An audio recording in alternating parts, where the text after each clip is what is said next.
Hey everybody, welcome to Unstuck Kids Speak Out, episode 17.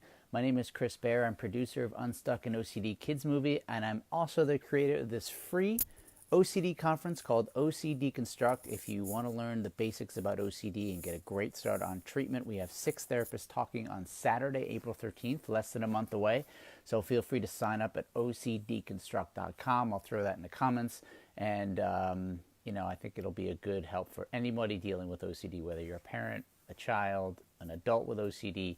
It'll be super helpful. So let's get on to today's fun event. OCD Kids Speak Out is our chance, your chance to talk to a kid, in this sense, a teen who has had OCD and intrusive thoughts and understands how therapy works. And so you can ask questions to her, and even if you're watching the replay, feel free to ask and add a comment wherever you are in the broadcast, and we will respond, even if it's a year from now. Anyway, Marie will be joining us very shortly. I'm just waiting for a comment from her, and then we'll be throwing up. In the meantime, if you want to throw comments or share this out, feel free.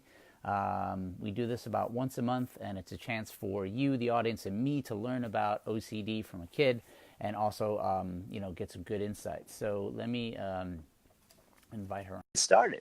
Anyway, welcome. My name is Chris again, and this is Unstuck Kids Speak Out. Feel free to share this with anybody and like this. Hey. Hi. Morning. Morning. Good to see you. Thank you so much for coming on. Thank you so much for having me. Awesome. We've known each other online for a while. I think we met first time in Chicago. Is that right? The Chicago OCD conference? I think maybe San Francisco. San Francisco was my first one. Okay. So then San Francisco, so for 2 years, which is awesome. So it's great to see you now in college, and now finally get to talk to you live here. And I know we'll get into some of the things that you've been doing on the advocacy side, which are fantastic. But I would love you to start and talk about kind of like OCD and, remembering back years ago when you first started noticing something is off, like, what is this? I don't know what it is, and how, how you process it, how your family dealt with it, things like that. So like an early part of your first realizations of that this is something going on. Yeah. So I guess I feel like I've had it since preschool, basically, but I just didn't know that was what it was. Because I remember when I was in preschool, like doing show and tell, I think it was, and I accidentally spoke out of turn. And I felt so guilty, and then I went and confessed it to my mom, even though it really wasn't a big deal. And that's kind of my earliest OCD memory, because I have a lot of guilt and a lot of moral scrupulosity. And so I'll confess everything I think I do wrong. I used to confess it to my mom, and I can remember that since preschool. And then it sort of got bad when I was around 13, where it was my first semester of high school, and I just remember I was I just remember my big thing was suicide obsessions, which is different than suicidal ideation, but I didn't really know that then. So I was just so scared I was gonna die. For my whole freshman year, I was just oh no, and I kind of had all these compulsions. I thought if I got bad grades, I would die. And then, and so that kind of brought up another issue, because I ended up getting really good grades because of OCD, and then so then people didn't notice anything was wrong, and I got all these compliments and stuff, and so when it first started, I was very I was very quiet about it, and I had compulsions that if I told somebody, then I'd die. So then I didn't tell anybody until So you kept it all inside. You're dealing with this issue of suicidal thoughts and perfectionism on top of that. People telling you, "Oh, you're doing so great. You're the model student. Look how great you are." And you're like, "I can't tell you why, but it's it's literally driving me crazy." Yeah. So you're going through this. How did you first understand or learn maybe this is OCD? Well, because you were mentioned that you were confessing a lot with your parents, did you tell your mom that this was finally going on, or how did you finally admit, geez, I need help? Well, I remember on this one trip to Germany, so it was because we have family in Germany, and so it was supposed to be fun, But then I just remember I was so anxious because I kept having these intrusive thoughts. And I kept telling my mom, I was like confessing to her about my intrusive thoughts, and I'd tell her, and then I'd feel better for a little while, and then like a new one would come in. And that was kind of like the turning point when I finally told my mom, and I think she realized something was wrong. Like I was already going to a therapist, but she didn't really know it was OCD. And then how I got diagnosed was I actually Googled it, because I had a lot of intrusive thoughts, but I was too scared to tell my therapist about, especially because of the whole thing where I thought I would die if I actually said something. So I Googled it, and then all this stuff about OCD came up, and I was like, whoa. So I asked my psychiatrist, like, do I have OCD? And he was like, yep. So that was kind of... Was he like, I've been waiting for you to tell? Hey, I'm Sort finally of. meet you. He's like, finally you realize what I realized. That's really Yeah. at least we can laugh about it now. Uh-huh. I'm getting ahead of myself now, but you brought it up, so I'm very curious that it must have been, you were afraid to tell somebody, if I tell somebody I have these thoughts, it's going to happen. How long did it take you, or have you ever, said those words to somebody and then realized, OCD was lying to you? Like, did you try it right away as, let me see it, or, did you have to build up to it over and over? I definitely built up to it. Like, I started by saying, like, the tiniest thing, like maybe like I'm depressed, and then I kind of like, then finally there was this one day when this was before I got an ERP therapist, and so she thought I was suicidal, but which is like a big misconception, but I finally told her, like, it kind of like hit like a peak, and then on just like one day, and then I was like 2 or 3 months later when I finally said something about it, because I on that day I just told my mom, like, I think I'm depressed, but like I really was like convinced I was about to die, and so So it's almost like yeah. you were doing a little bit of a hierarchy here Yeah. and there, like I'm gonna inch my way towards it and see what happens and test it out. That's great. So you're almost like, before you even knew what ERP was, you were just like, okay, maybe this is safe to say, which is something that we'll get into a little bit later. So it was great that you were able to talk to your mom, and you said you were seeing a therapist, but it wasn't the right therapy. Yeah. And that's so important for people to understand, because we've talked to other kids before, and not that therapy can help, but if it's OCD, it's a very specific type of therapy. So at what point did you realize, wait a minute, this therapist isn't doing the right things for me? Again, was it like a Google search? Was it your parents and you doing information, or just realizing over time, this isn't helping me? Like, how did you realize, I got to switch things up? Well, I think it was about the same time when I finally told her, my therapist, about what was going on, that I told my parents kind of like the details, or like as much detail as I could. And then they were like, kind of, it was their thought that maybe you're not in the right therapy, because I was in psychodynamic therapy, and they kind of thought that maybe something more evidence-based would be helpful. So I went to CBT, and then I did that for a while, and that therapist like sort of knew ERP, but not to the point that I needed it. So then he referred me to somebody who was specialized in it, and that was really helpful. Yeah, that's great. I've never kind of researched or talked about psychodynamic therapy. So what kind of was the focus there? Was it more about like, sit on your couch and tell me your thoughts, or like what? Like, how was it different from, in your perspective, from CBT, which is cognitive behavioral therapy? Well, there's a lot more focus, like maybe like less so for me, just because I was too scared to tell her any of my thoughts. So there's a lot more focus on like, kind of, what do your thoughts mean, which is like exactly what you don't want with OCD, because like, I don't mean to laugh, but yeah, like, yeah. we can look back, because you're in a different place. We can look back and go, yeah, just feeding into your compulsions and your obsessions. Yeah, like I went to a clinical psychology camp when I was in, like, I think it was my freshman year of high school, so I know a little bit about, and they were psychodynamic therapists, so I know a little bit about it through that. And there's a lot more focus on like, what happened in your past and how it affects now, and like and that was definitely a thing that my therapist, she'd ask me, like, did something like, there was one time when she asked me, like, I think I told her I was claustrophobic or something, and she asked me like if there was something in my past that triggered it, and then I got all OCD about it, and I was like, I was like worried that something had happened in my past, and I like repressed the memory.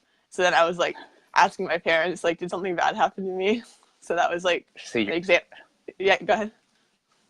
No, I was just going to say, yeah, what you said, it was an example of like where the psychodynamic was just the wrong type of therapy. Yeah. Um, so you get into a CBT ERP specialist, somebody who kind of understands how, OCD needs to be treated, or at least the evidence-based and, more of like the gold standard treatment. How did you start working on it? And like, what did you learn to do? And, talk about, so if you're listening, we're talking to Marie. I want to get into her big thing, which is one of my favorite things that she's done, which is a penny for your intrusive thoughts. But we're just talking about OCD. She dealt with a lot of intrusive thoughts and kind of talking about the early stories. So if you want to submit questions or share this out to anybody or tag somebody you think could be helpful, please do. We'll be on for a while longer, and she's a wealth of information, so it's a great chance for everybody to learn. So you get into this therapy, you get into, ERP, and you're like, how did it start? And, what were your first impressions? Well, my first kind of introduction to ERP was through a therapist who like sort of knew it, but wasn't like an expert. And so I thought you had to do like a hierarchy of different obsessions. So like first I conquer the easy obsession, but like I didn't realize that you have to do like little steps for each obsession. So I thought like there's no way I can do this. Like maybe it works for other people, but like it's not going to work for me. I've tried this. Like I've tried to, avoid doing compulsions, but what I'd done was try to avoid doing it like on the largest level rather than doing the hierarchy. And so I was convinced it wasn't going to work for me at first, but then I learned, and I was convinced I tried it, but then when I learned how you actually do it, it ended up working really well, and I ended up understanding it a lot better. So what you just said there is echoed with a lot of people, where they start, maybe they feel like they're productive at first, and then, they don't get they don't get better as fast as they want, or maybe they have a doubt that, oh, maybe this really isn't working as well, or maybe they're a little scared to do it. So what kind of, motivated you or pushed you to kind of change things up or do things a little differently, or understand, okay, this is what I really have to do? Was it something somebody said, a book you read, a friend you talked to, or just like time? It was more just that I felt really bad, so I was like, I'll try anything basically. And so even if I didn't think it was going to work, I was like, I'll give it a try. So your mental state, yeah, you were really like, I want to get this thing over with. Yeah. And that's a powerful motivator too. Like when you're like, I'm done. I mean, imagine, so how old were you around this time? And, was it just like, were you still able to go to school? Or is it kind of at a point where, how had OCD affected your life at that point where you were like, I really got to get this, I really got to focus and get this done? Well, at its worst was probably that time my freshman year, but it took me about a year to realize it was OCD. So I got diagnosed when I was 15, and now I'm 19. And so like it got, at its worst, it was a lot of suicide obsessions. Like I was worried that I would like, and so it was a lot related to school, and like I was worried that I would like impulsively kill myself if I didn't get good grades, even though I didn't want to die. So, and that was like something that a long time ago I couldn't have said out loud. So it's like a big step. That's awesome. But I mean, people, sorry to interrupt, but like people just, there's a misconception about what OCD is, also what an intrusive thought is and how that affects you and how it's conflicting. Yeah. You have these thoughts in society where, what we initially think is, oh my God, we have to get her into like some massive treatment because she's really going to harm herself. But in reality, you're fighting with yourself, and you're like, I know I don't want to do this, but I'm still having these thoughts. So it's the fight in your brain. Yeah. And OCD can take all types of forms and be all sorts of things and all sorts of torture to the individual that's having it. Yeah. Yeah. But it's amazing you got to that point. where you can now talk about it. And it's Thanks. not, it's real, and it's something that is valuable to other people, because we, there's just, the more people know, and the more people that are aware of how many different types of forms of OCD, or how different thoughts affect different people, the more people understand, geez, it's broader than just a physical thing or a, physical ritual. Yeah. Yeah, definitely for me there were a lot of mental compulsions. And so I go to this group at Stanford, and I remember when I first went, I was like, I don't think I belong here, because there are a lot of people talking about having to wash their hands a lot and like germ stuff. And I was like, maybe I don't have OCD, the like usual obsession. And so, but then I learned that like there's so many different types, and I just had a different type to them.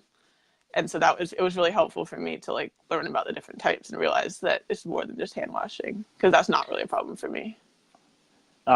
So you just talked about mental compulsions, which I think is, could you talk about things that you were doing, that in your head that were that was your compulsion? Now, compulsions are something when you have an obsession and you have this stress or anxiety. A compulsion is something you do that kind of helps bring that anxiety down temporarily, just for if you're kind of just tuning in. So what are some of the, what were some of the compulsions that you were doing?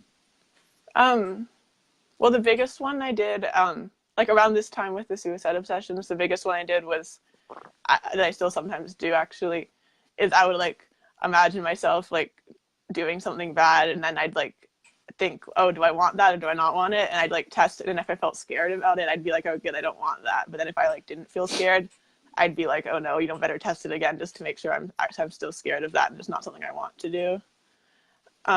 Also just like ruminating, trying to figure it out is a big one. Like with a lot of intrusive thoughts, it's common to like there's this uncertainty at the core of it, and a big mental compulsion for me and for a lot of people is to try and like figure it out and understand like the ununderstandable, basically.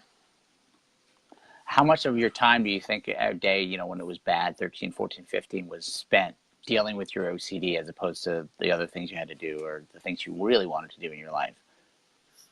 A lot of it. I kind of felt like I also had there's something called derealization, where it's like it feels like you're kind of separated from the world, and like, well, like for me it was always like I was looking through like a thick fog at everything, and I sort of felt like it was that thick fog was the OCD, and I was just like everything I did was like through this fog of OCD, so took up a lot of my time.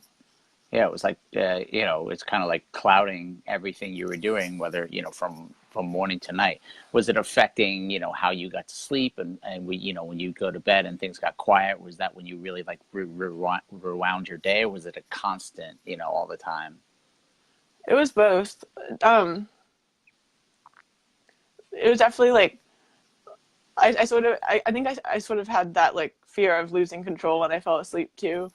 And so, that was hard. And then when I woke up, it would kind of just hit me all of a sudden. I'd remember like all these stuff I have to think about, or I felt like I had to think about, but it was pretty much constant, like throughout the day, the intrusive thoughts, and the like mental compulsions were pretty constant throughout the day. How were you dealing with it as a family? You mentioned you found a right therapist doing ERP. How was your family involved? Siblings, like how were they helping either not accommodate or learning how to deal with and help you with your OCD? Well, I'm an only child, so I'm very close with my parents, and so that became, at first we were. Before they knew, they did what most parents do, where they'd like hug me and be like, tell me that it's okay and answer my questions, but then they learned that's not what you're supposed to do, and I was really annoyed because they didn't want to give me any reassurance, because reassurance is another like big compulsion of mine. I'd ask my parents for reassurance. Like there was a time when right when I was going to bed and I'd ask my mom to tuck me in, and I'd just like confess all these things to her. Or I'd ask her, like, is it normal that I had this thought? Is it normal that I have that thought? But now my parents have to say, like, I don't know, maybe, or something like that. Or sometimes they'll, like, I named my OCD Fred. Sometimes they'll be like, that sounds like Fred talking, instead of answering my question. And Was so, it helpful for you to name your OCD, in some ways think of it as something that wasn't you? yeah, definitely. It's like, it's nice because, it really like, it separates you from the OCD. And it's like, I've always felt like it was something like separate from me. Like it was like I was attacked by it almost. Like it wasn't my brain, it was like something else. And so that naming it definitely helped with that. It's interesting. I mean, I think my daughter definitely did the same thing, and I know a lot of kids have done it. And I don't know if it's something that therapists like to, a younger mind can understand that more, but it does help, I think, if you see it as something that is not you, or because I'm sure there was a time where you were like, how could me be having these thoughts, and why, there's a Yeah. conflict. So seeing it as an adversary, or seeing it as something not from you, like it allows you to, perhaps see it in a different light and fight it in a different way. Hmm. Yeah, definitely. So you mentioned before about the Stanford group therapy. How, you started ERP. How did like therapy work? And, did you find it helpful? And, what were some things that you did that maybe, got you victories, or kind of got you over stuff where you felt like you could feel stronger against when you had these thoughts? Definitely ERP. I started ERP when I was 15, and I started a group around the same time actually. And so I went, and that was about like a year after the worst time, I think. Um, so I started just by like writing down what I worried was going to happen, but like at first I couldn't even write it. And then I'd like show it to somebody at group would be my next exposure. That's like a common group exposure is writing something down and then showing it to people. And it's like you kind Hmm. of have the different levels of people. Like I can show this person really easily, and then maybe this person's a little harder. So that's like a common thing for me, especially with I also have moral obsessions a lot. So I'll like write down why I think I'm a bad person and then show people at group. Um, and then I also did IOP at which helped me a lot. Um, and which was like very like intensive exposures where I'd spend like hours doing exposures each day, um, and then do more exposures for homework. And so Could you give an example of like that, the what that intensive outpatient, work is? Like you're basically there to work on, your job is to work on your OCD. So, what were some of those intensive things? Because folks, exposure and response prevention is about exposing yourself slowly to the thing that you fear, and then the response prevention part is kind of like how you handle that anxiety and how you process it, and eventually, they kind of work together to, over time, you become, you habituate in a different way, so you understand how to, compartmentalize it, and understand that those thoughts aren't going to hurt you or aren't going to harm you, or that thing you do, that compulsion won't do the thing you think it's going to do. So what were some of these intensive, exposures that they had you do? um, well, so for the suicide obsession that I was talking about, probably the funniest one was my therapist found this app where you talk into it, and it makes it into a song. Like it makes your voice into a song. And so I had to like say my intrusive thoughts into it, and then I'd hear this like funny song with my intrusive thoughts, and It was that was like like, auto tuning you. yeah, it made me sound like a man because I have a low voice, so that was kind of funny. But it was yeah, you could like choose the song, and it would like you just speak into it, and it would like make your voice sound like that song. So I did That's that, good. and it was a good motivation because it was like funny. So I feel like funny exposures like are really helpful because then like then there's kind of like a reward in the exposure, getting to like have a little fun with it. Um, and then for moral obsessions, like one of my first exposures was I had to go to the corner store and buy a pack of gum with my therapist's money and then throw it away because I felt bad wasting things, like both money and the pack of gum.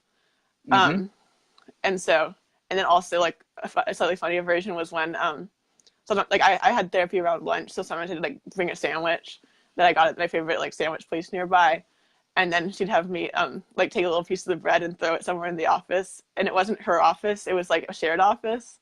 So then I had to think about how maybe I'm gonna like get her kicked out of the office because I left a piece of my sandwich like lying around. So that was pretty funny.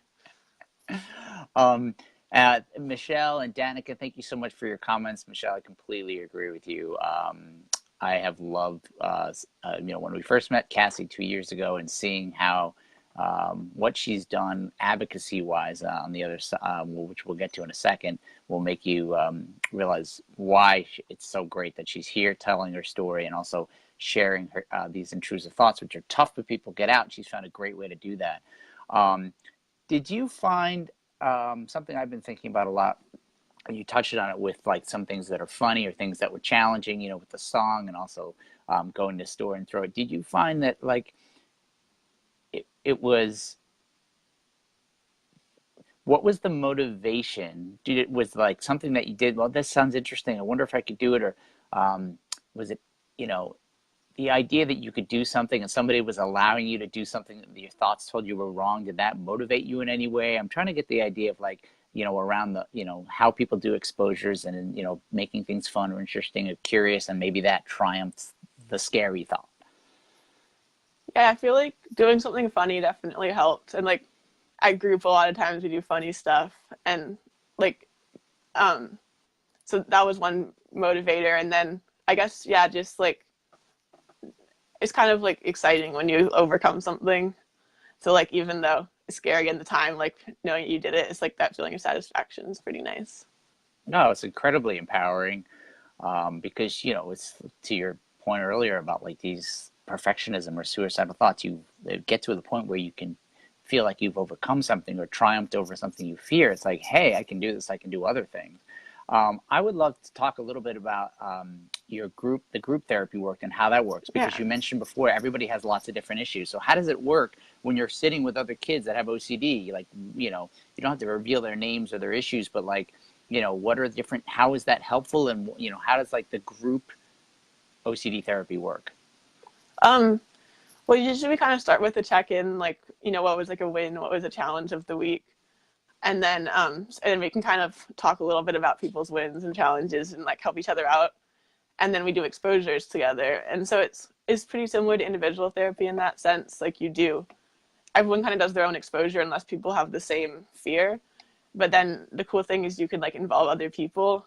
Like, for example, often mine will be like writing down why I think I'm a bad person and then having someone else read it, or like telling somebody but where someone else is in earshot. And so I feel like having those other people to help you with the exposures is really nice. And also it just like some of my best friends are from group. It's just really nice to like have that community.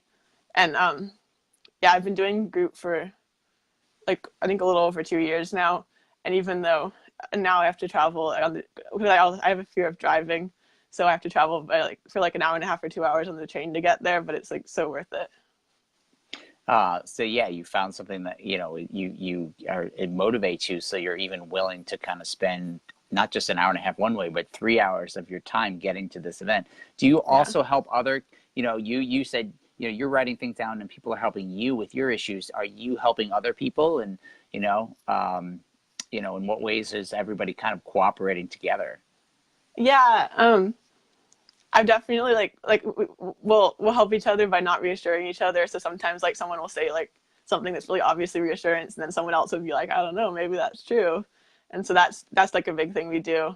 And then a lot of other people will have similar things where they tell the group something and everyone else has to like either react badly in like a fake way, or like not react at all, or just like not reassure them or something. And so it definitely goes both ways. Do you ever help anybody with some like, their physical compulsions? My daughter had group therapy too, which is why, we have some experience in it. Some kids had issues with bathrooms. And so, they would wash for 30 seconds and have to touch somebody. Yeah, that's definitely something we could do. Yeah, I mean, this might be a little bit different, but there's definitely like times when like someone who doesn't have the problem might like do something just to gross the other person out, like oh, someone drops a snack on the floor and then they'll eat it, and then the other person will be like, oh, but then it's just kind of like fun. Everyone's kind of playing around. It's kind of good to have that kind of camaraderie. What is it like when when you met somebody with OCD for the first time? did it make it, how did it feel? Did it make you, this group is clearly something that's been great for you, but what was it like, when you finally kind of met somebody or, met others, realized there was more people like you out in the world? Well, honestly, at first I kind of had imposter syndrome because I was like, I don't have real OCD, or like my OCD isn't bad enough to be here. Like I had all those like those kinds of OCD things. Like I was like, just because I don't like wash my hands, maybe I like don't really have OCD, or like so at first I had to get over that. Then once I kind of realized that like I actually have OCD, and it's and like once people joined who had like similar intrusive thoughts, it was really like a relief, and it was just so nice to like have someone I can actually talk to about things. And yeah. How do you find the conferences? We've seen each other at two OCD conferences so far. What is that like, seeing tons of people and the whole weekend being about, OCD? It's amazing. Like my best friends are from the conference, or like probably like 3/4 of my close friends are from the conference. We FaceTime a lot and we like text, and so it's like kind of the highlight of every year when we can see each other in person. And it's just like I'll be sitting down and be like, whoa, everyone, there's like so many people around me who have OCD. It's just amazing. Yeah, it's incredibly empowering. How about for your family, your mom and dad? I remember meeting them 2 years ago. Do you find that, they're empowered, they feel like vindicated for, for the things they've done for you? Or, how do you think meeting other people is for them? I think they've had a lot of fun. I think they like it. I think it's helpful for them to meet other parents and kind of like talk over ideas, and just like know they're not alone too, because it's definitely a struggle for the parents too, not just for the kids. Yeah, I mean, you have to learn. I'm speaking from the parent side now. You mentioned it too. Like your parenting instinct is to fix, to say everything's going to be okay. Me as a parent have the magical power to help you get better, and it doesn't work like that. So you have to kind of learn to unparent in a lot of ways. And you with intrusive thoughts and saying like, if you were to say to somebody, I think I'm going to die, the OCD parent response has to be, well, maybe that could happen. And Yeah. it's very hard as a parent, even though I say that with a smile on my face right now. It's really, really hard to do, and it takes a long time. I think that's the other thing people don't understand, or when they get into therapy, and I don't know if you have experiences with it, but you feel like, maybe you read, oh, somebody got better really quickly. You feel like it should happen fast. Yeah. And it doesn't. And sometimes you take big leaps forward, and sometimes you take massive leaps back. Yeah. And so what is it like for you now, that you have a better understanding about OCD? Is it still in your life? And how, when you have intrusive thoughts, how do you deal with it? Oh, hey, Kat. Sorry, I'm realizing other people are joining. Hey, Kat, John, thanks for your comment. Kat. If you guys want to comment, feel free to throw in. We're happy to answer any questions or comments and all that stuff. This is meant to be interactive. So we have an expert here in Marie. So feel free to ask questions and share this out. Tag anybody you think should see it. Thanks. Wait, what was the question again? The question was, how do you, now that you're aware of OCD, you're aware of like what intrusive thoughts are and how you deal with it. What happens when you have something else that bothers you? How do you handle it? What's your process? Well, I mean, it's still definitely something I'm working on. Like, I'm not perfect yet, but I usually try and sit with the uncertainty instead of trying to figure it out. I mean, I admit I still do a lot of figuring it out, but like my goal is to sit with the uncertainty and just say like maybe, maybe not, instead of trying to like figure out whatever I think is actually going to happen or whatever I think is actually true.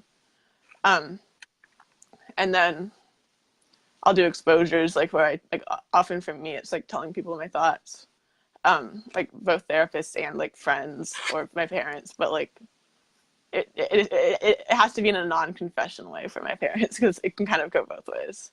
Yeah, because you like, well, you're seeking reassurance, you're just telling me. Yeah, exactly. So Becky, yes, absolutely. I think the key thing is, remission is a good word. Vigilance we like to use because you're never kind of cured from OCD. You get to a point where if you can understand it, then you learn how overcoming issues works for you, whether it's acceptance commitment therapy, or it's like Marie just said, sitting with the thought, or doing physical exposures that help you face your anxieties.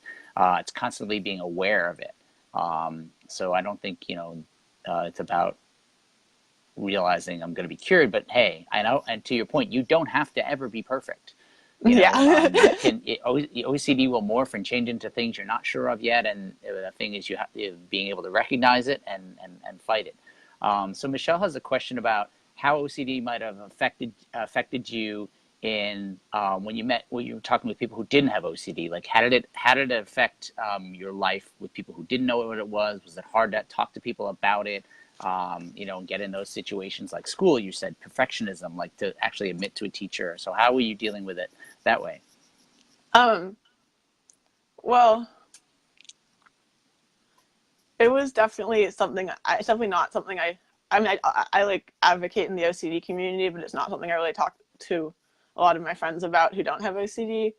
And especially at the beginning, I couldn't even tell anybody, like, first I didn't know it was OCD, so I couldn't tell someone with OCD, but I felt like if I did I had this thought that, like, I knew I could probably get extensions on assignments or, like, some sort of accommodations, but I felt like if I did that, then I would die, and it would be like a slippery slope, And so I definitely, like, kept it in for the most part until I finally told first my therapist, the psychodynamic therapist, then my parents, and then I told actually, like, a really big step for me was when I told one of my teachers.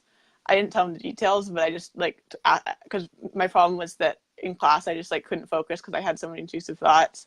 And so we were reading this book and I just had no clue what was going on in the book. But then I had moral obsessions, so if I read Spark Notes, I'd feel really guilty. So I basically just had no clue what was going on in this book.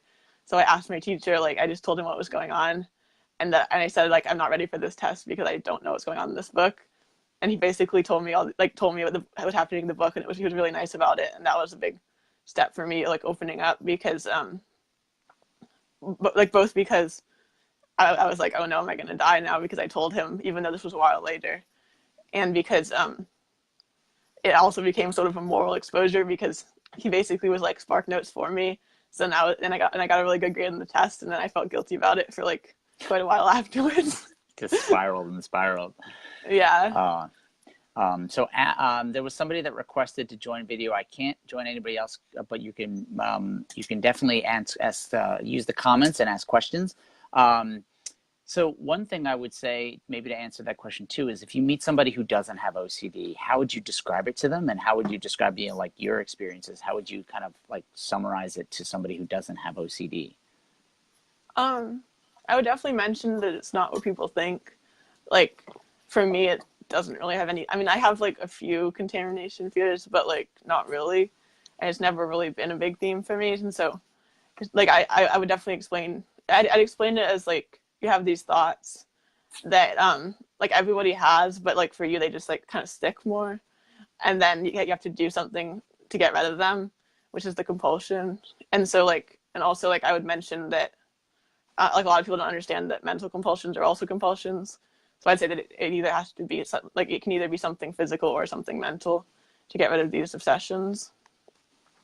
And yeah, I think I would mainly just focus on how it's, like, it's kind of sad, but when you tell someone you have OCD, you kind of have to specify that you have, like, real OCD and not, like, what the other people say they have when your room's clean.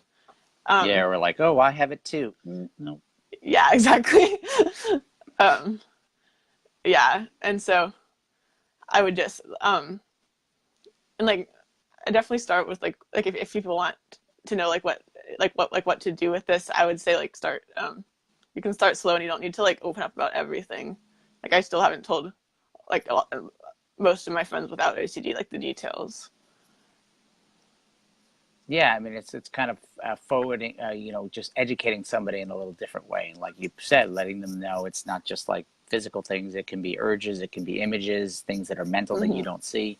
So now Mm-hmm. you're in college. We had a question about somebody like, how are you handling OCD in college? And any advice for people who are going to college or in college now and dealing with OCD? Well, that was definitely a big transition for me. Um, I actually like backtrack a little bit to tell another story because I was really scared for college because I decided I was going to go to residential when I was summer after my junior year. And so I was like all ready to do it. And I got there and I was like, there's no way I'm doing this. Because I had a lot of OCD around like my parents are involved a lot. And then just like I hadn't really left home for very long before. And so I was like, I basically got to residential. I freaked out and then I left. And that felt like a big failure to me. And it was like pretty hard to get over. But then luckily I went to IOP and it worked out. But after that experience, I was like, how am I ever going to go to college? I can't even go to like therapy college. Like I can't even go to like a overnight therapy. How am I going to like live on my own? So it definitely helped me I go to a school that's like 40 minutes from my house by car or like an hour on public transit. And so I Mm-hmm. can, like right now I'm home. I can come home on the weekends and that really helps. But then you kind of have to like set boundaries about like my parents had to set boundaries about like when I can come home, so I can only come home for one night a week, so that way I don't come home like because it's not like when I get anxious I can just come home at any time. And so and then also getting accommodations is really helpful. Like I can get extensions on assignments and I can record classes, so that way when I have intrusive thoughts, if I'm like distracted, I can go back and re-listen to them. And if I like have a really bad day, I can just get an extension. And so that's been really helpful, especially like at the beginning when I was having a hard time. It was like it was like I didn't have to worry as much about school. I could like kind of focus on like getting better. Mm-hmm. Um, Well, I think those are really good tips, kind of figuring out, talking to your professors about getting some accommodations, which, yeah. explaining to them a little bit of what's going on, and also recording, recording a class or two that allows you to kind of go back and get your notes. So I would love to talk about what inspired you. Now, if you guys don't know, and you're not on Instagram, or you are and you haven't found a penny for your intrusive thoughts, talk about what inspired you to do that and, led to you going, I want to jump in and show other people that it's possible to talk about these things. Well, so there are kind of two main things that inspired it. First, at the San Francisco conference, I went to this. It was a panel with like five. I think it was like 5 young adults and Elizabeth McInville from Peace of Mind Foundation, and it was called like Taboo Intrusive Thoughts or something. And basically, what they had us do was just like write on an index card. Everyone wrote a question for the panel, and then they just spent the whole time answering these questions. And it was kind of before I knew that much about, like I knew I had OCD, but I didn't know, like, it's kind of like, I kept realizing, oh, that's OCD. I didn't even know that was abnormal. So then hearing people ask me, like they'd ask questions, I have this intrusive thought, what do I do about it or something like that. And I heard that and I was like, whoa, I didn't know that was even like a thing, but I totally have that. And then also there were some people who just would say, I have this intrusive thought. Does anyone else have it? And then people would like snap or something in the audience. And I remember there was kind of one question that really stuck with me was someone anonymously asked, how do I convince my son he didn't rape me? And I was just like, that really like stuck with me because it's just so sad. And I just could imagine how alone that like kid must feel. And it was like about a year later when I was still thinking about that was when I kind of decided I wanted to do something to help people with intrusive thoughts. And so then at my school, the other thing that motivated me was at my school, somebody started this anonymous Instagram that was like a lot of schools will have their like confessions page. So someone started Mm-hmm. one for my high school. And so people would, you could submit anonymously through a link and then they'd post your confession. Or it's like, the confessions are secrets or something like that. And so people like the stuff people were submitting was really meaningful, and I really I got really into it, and I was like looking at all the posts and stuff, And like a lot of people they talk about like something like, you know, I don't know, I feel like everyone's so smart here and I'm not, or something like that, that like people wouldn't want to say out loud, but then they're like comfortable sharing anonymously. And also a lot of people talked about mental health, which I thought was really interesting because it wasn't really something that was talked about at my high school. And so I thought, what if we could do this for OCD?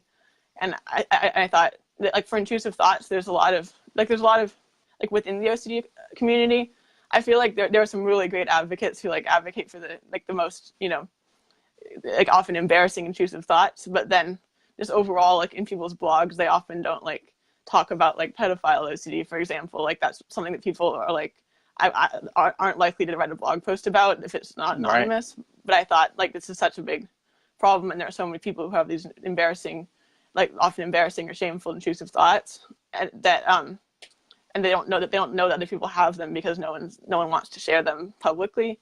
So I made a penny for your intrusive thoughts, which started on Facebook, and I made it with a friend from the conference. And so we started on Facebook as a Facebook page. There's a link where you can submit your intrusive thoughts anonymously, and then we make a post out of it. And then at last year's conference, we expanded to Instagram and Twitter. And so it's been really inspiring to like see people submit these thoughts that like I bet like a lot of people wouldn't feel comfortable saying out loud, and just like seeing the range is really amazing. Like how many, like the amount of sexual intrusive thoughts, for example, we get is amazing, especially considering how little it's talked about in like personal blogs and other situations. So it's just been really, really great. And we will at the when this is over, we'll throw links to the Facebook, Instagram, so you guys know where to find a penny for your intrusive thoughts, as well as the free link to submit one. And the great thing is it's completely anonymous. You don't have to give your names, and you can pretty much write whatever thought you have, and they post it. So who designs it, and how many have you done, and like, you know, what's the response you get when, you know, when you're posting?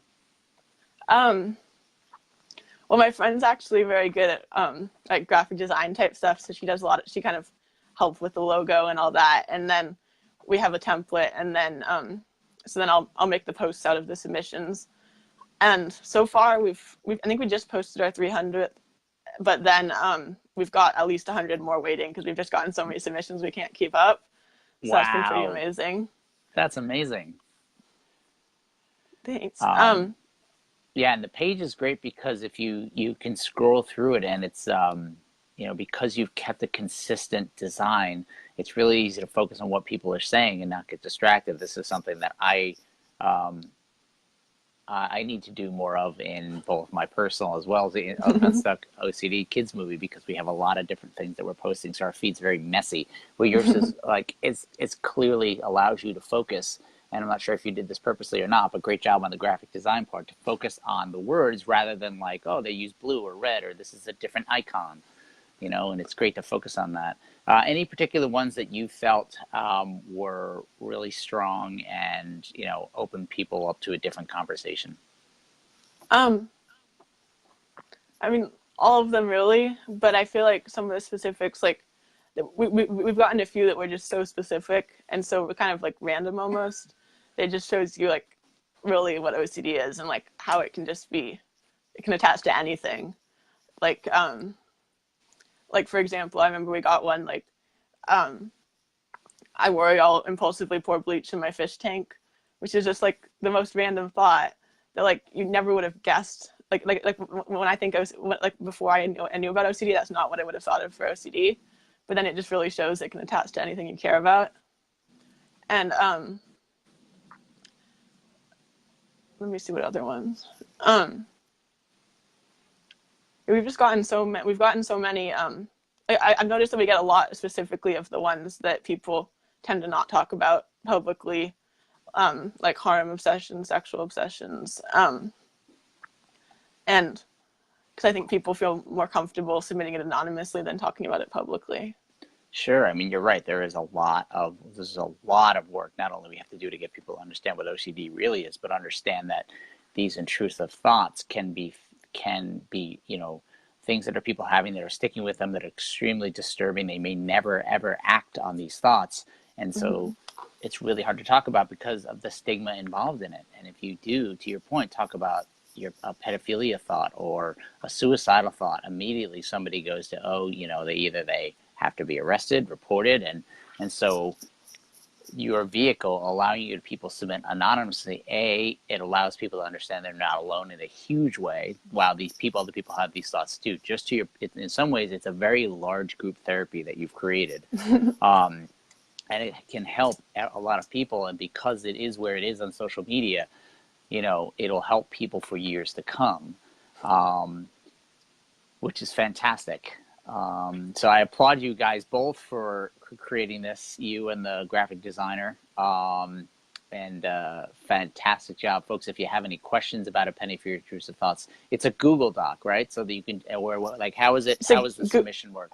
It's a Google form, anonymous Google form.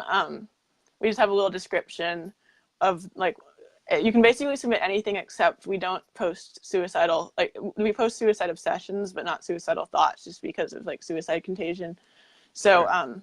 So we talk a little bit about that, and then we talk about just the goal of our page, and then you can just submit your thoughts. There's just a little box to submit your thoughts. How has, going from 5 or 6 years ago when you were scared, OCD was running your life, to now where you've gotten to a point where you're giving back and helping, how has that helped you? It's just helped me. It makes me feel so good to be able to help other people. And when we get, sometimes people will message us and say stuff like, well, I didn't know I thought I was the only one with this. And it makes me feel so good. And it really makes me want to keep helping other people. And I eventually want to be an OCD therapist. So that's definitely helping other people with OCD is definitely hopefully going to be a big part of my life. But it definitely also didn't come easily because at first I wouldn't tell anybody, even in the OCD community, about it. And then my first opportunity for advocacy actually was at the end of my IOP. I think it was the day before I graduated. I was going to this OCD Awareness Week event that my therapist was putting on. And so she was I was oh, that'd be so cool someday. And there's a panel. And so of people with OCD in this event. And so I was whoa, that would be so cool if someday I could be brave enough to do something like that. And then she was well, someone just dropped out. Do you want to do it? And so I was I spent the whole day thinking should I do this? Should I do this? And I ended up doing it. And that was a really amazing experience. And that was kind of another thing that pushed me towards advocacy, because I just having people come up to me afterwards and ask me questions and just talk about how helpful it was. It just really made me feel good. Yeah, you get to realize the impact you make, and it's not necessarily, there's, again, you're spreading community, and even if you're helping just one person, it makes a huge difference. So, you've taken Penny for Your Intrusive Thoughts a little bit wider now. Talk about the initiative that you started over the last month or so. What's your goal now? Oh yeah, so we're trying to kind of reach out to more therapists. With this, we have this poster that we made with I can put it in the comments, but it says what if you're not alone. And then it has a bunch of intrusive thoughts that people submitted in handwriting fonts. And so I originally gave one to my therapist, and she thought it was helpful. And apparently some people noticed it and thought it was helpful. And so I thought, what if we can just spread this to any therapist who wants one? So then we've recently started an initiative where we have another link that I can also put in the comments where therapists can request this poster. And we're going to, probably next weekend or the weekend after, we're going to get them laminated and then send them out to therapists all over the world.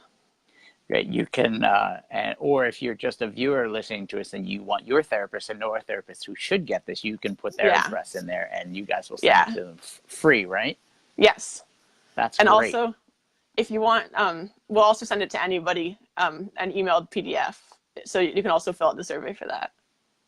That's great. So you've expanded things, which is even it's going to make even a bigger impact. And to your point earlier about making sure that a penny for your intrusive thoughts, allowing people a venue to talk about these things that are taboo or hard to talk about. Now bringing that into a therapist's office, if a therapist puts that up, suddenly it can make people relax that, hey, I can talk about this because she's got this sign up, or, use it as a conversation piece, which is fantastic. I mean, in some ways our film does the same thing. If it can open up the conversation and start people talking about, I kind of feel that way too. And even if you're talking about the kid you see or the post you see, the quote you see, it helps bring that conversation. It makes a huge difference. Yeah. The film definitely helped me a lot. Like, just seeing other people like me, it was like, wow, I didn't know that there are other people like that out there. Yeah, it was. It continues to be a fantastic experience for us and myself and the girls. I don't want to take up too much of your time. I really appreciate you coming on today, telling me a bit about your story, and also talking about the stuff that you're doing now. Please, in the comments after this, throw in the links to your Facebook, Instagram, and also the places where you can submit. An anonymous intrusive thought, as well as that new initiative to send this kind of poster out that'll be laminated going out in the next few weeks, which is just fantastic. Last question I always want to ask people: anything you'd recommend if somebody's just getting into OCD or needs a boost? Anything that you found was helpful for you in your recovery, whether books or conversations or YouTube channels or whatever? I like John Hirschfield's books a lot. The Everyday Mindfulness for OCD.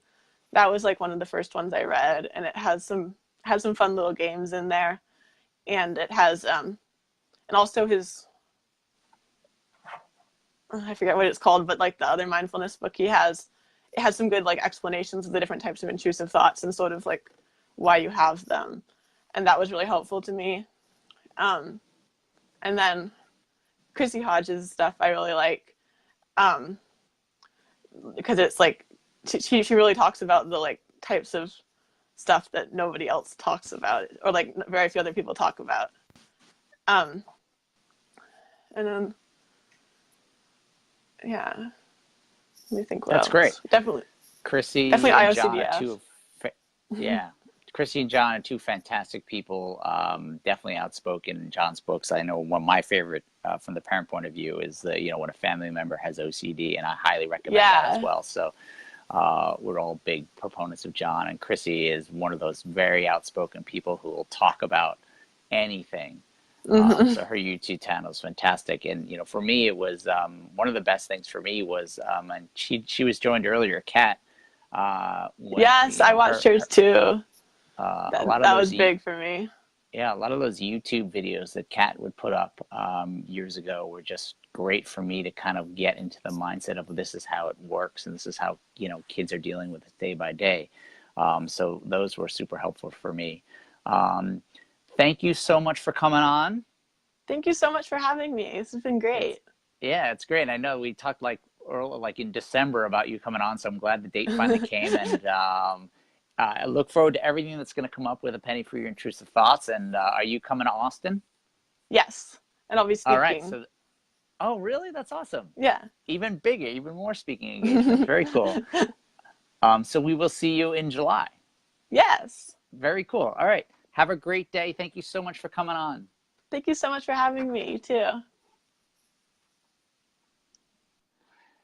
Thank you so much, everybody, for joining in. If you're watching the replay, feel free to comment whenever. Unstuck Kids Speak Out will not be back next month, and that is because this thing is happening on April 13th. OCD Construct is a free OCD conference to help anybody learn the basics. There's six OCD therapists who are going to talk about the basics, intrusive thoughts, medicine, how it affects the family, how accommodations can work, and how to stop enable that. So hopefully it's a broader range to give everybody a good head start and get a productive start on therapy, whether you have OCD or somebody that does. So anyway, thank you so much for joining, and have a great day.